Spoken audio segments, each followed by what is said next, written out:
ఆండాళ్ తిరువడిగళై శరణం. 13వ పాసురంలో ఆండాళ్ తల్లి ఏకాంతంలో తన కళ్ళ అందాన్ని మెచ్చుకుంటున్న ఒక గోపికను మేల్కొలుపుతుంది. కళ్ళు సాధారణంగా జ్ఞానాన్ని సూచిస్తాయి కాబట్టి ఈ అమ్మాయికి ఎంబెర్మాన్కి సంబంధించిన విషయాలలో పూర్తి జ్ఞానం ఉందని చెప్పవచ్చు.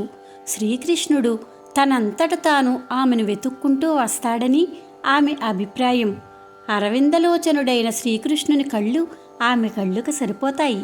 పుళ్ళిన్వాయ్ కీండానై పొల్ల వరకనై పుళ్ళిన్వాయ్ కీండానై పొల్ల వరకనై கிள்ளி களைந்தனை கீர்த்திமை பாடே போய் பிள்ளைகளெல்லாரும்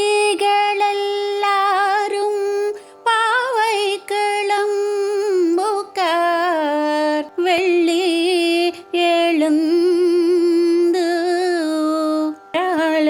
முரங்கித்து புள்ளும் சிலும்பினக்கான்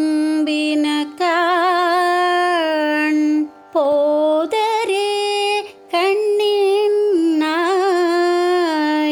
குள்ளா குளிர கூடைந்து நீராடதே பள்ளி கீடத்தியோ பாவாய் நீ நன்னாளாள் வெள்ளம் தவிந்து కలందేలోరెంబావాయ్.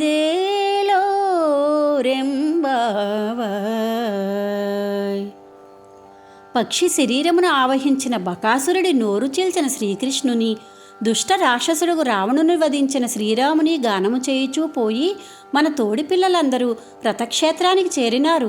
తామరపూలను పోలిన కన్నులు కలదానా, లేడి వంటి చూపులు కలదానా, గురుడు అస్తమించి శుక్రుడు ఉదయిస్తున్నాడు, పక్షులు కూయిచున్నవి. కృష్ణ విరహతాపము తీరునట్లు చల్లగా స్నానమొనర్చక పాన్పుపై పండుకొని ఉండెదవేలా ఈ మంచి రోజున నీవు నీ కపటమును వీడి మాతో కలిసి ఆనందము అనుభవింపుము. జై శ్రీమన్నారాయణ.